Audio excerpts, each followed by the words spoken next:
서울 광진구가 국회의원 이정원입니다. 이번 SK텔레콤 해킹 사고는 국민과 기업, 정부까지 사회 전 영역에 걸쳐서 막대한 피해를 입히고 있습니다. 불안감이 커지고 있습니다. 이게 사실상의 국가 비상사태라고 저는 생각을 합니다.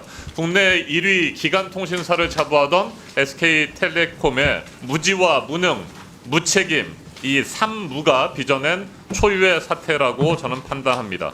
SK텔레콤은 사고 발생 초기부터 대처와 공지, 사과 등 또 현재 진행하고 있는 유심 교체 조치까지 전체 대응에 있어서 크고 작은 문제점들을 총체적으로 드러냈습니다. 국민들의 불안과 분노가 하늘을 찌르고 있습니다.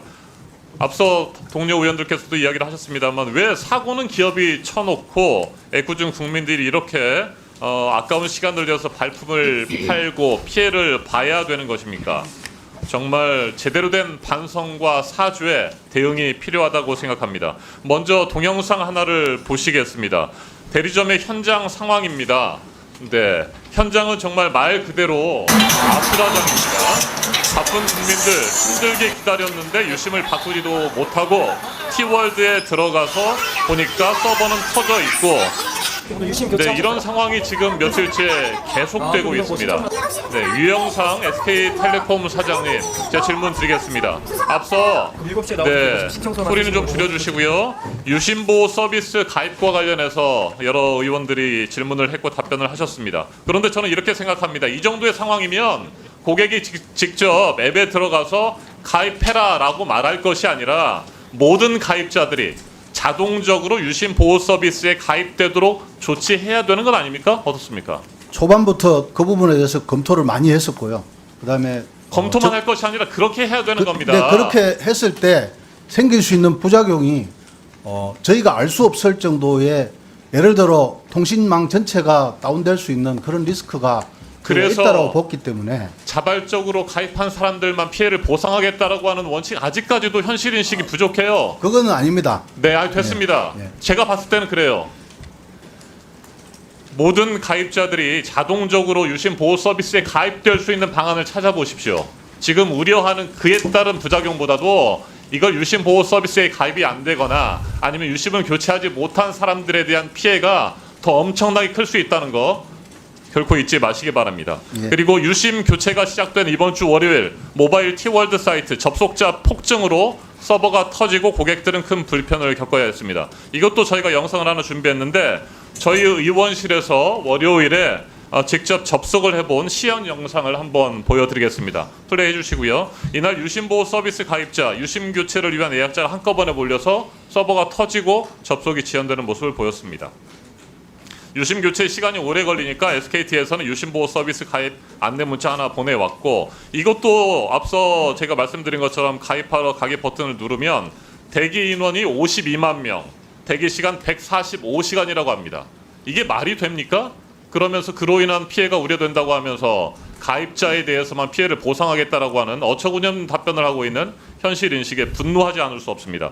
저희 의원실이 지인들과 인터넷 커뮤니티, 유튜브, SNS 등을 살펴봤습니다. 온 오프라인 여론을 종합해서 모니터링한 결과를 좀 저희가 요약을 해봤습니다. 우리 국민들이 느끼는 핵심 분노 포인트는 크게 4가지입니다.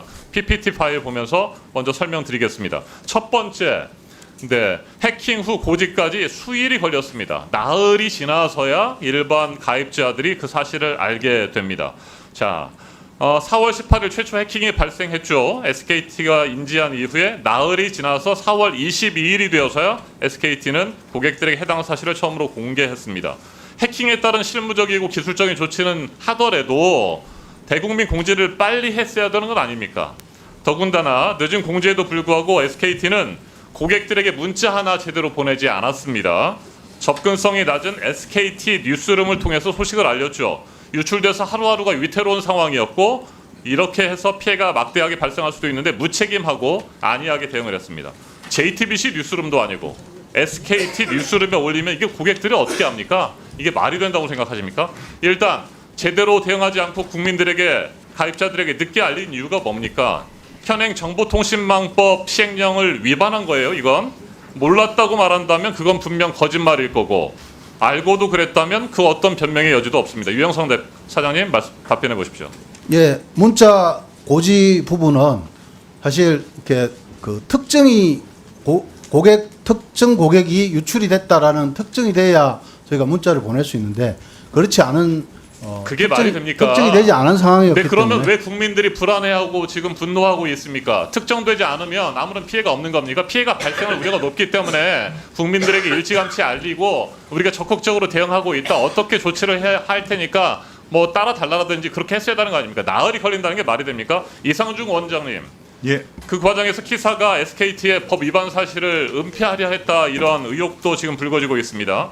키사에서 자료를 내셨는데 SKT 신고서 내 인지 시점에 SKT 내부 결정권자에게 보고한 시점인 20일 오후 3시 30분을 추가 기입했다. 뭐 이런 해명들을 하고 있는데 이게 도대체 무슨 말입니까? 저는 아무리 읽어봐도 모르겠고 이 SKT 내부 결정권자를 누구를 말하는 겁니까? 답변해 보십시오. 이상중 원장님. 예, 뭐 저희들한테 신고 들어온 거는 4월 20일 16시 46분에 정확하게 신고가 접수됐습니다. 그 단계에서 신고하는 시점에 그게 내용의 인지 시점이 18일 날 23시 26분이라고 돼 있어서 그 아마 신고하는 과정에서 그게 내용이 네, 좋습니다. 피해가 정황 파악으로 돼 SK텔레콤뿐만 아니라 예, 이번 사태의 책임 키사에서 피할 수 없다고 보여집니다. 신속하게 대응하고 국민들에게 알렸어야 됩니다. SKT가 초기 대응부터 지금까지 부실 대응을 거듭하고 있는데 뭐 소비자 집단 행동까지 예상되고 있습니다. 요즘에 이런 말이 나옵니다. 네, 미국이나 해외였으면 SKT는 집단 소송과 과징금으로 망할 것이다. 이런 목소리까지 나오고 있어요. 깊이 받아들여야 됩니다. 2019년에 미국 연방거래위원회 메타의 이용자 개인정보 유출 사태와 관련해서 50억 달러 5조 9천억 원의 벌금을 부과했습니다. SKT 국민이 느끼는 분노 무겁게 받아들이고 적극적으로 대응하십시오. 말도 안 되는 변명을 일관하지 마십시오. 예. 예, 박충건 위원님.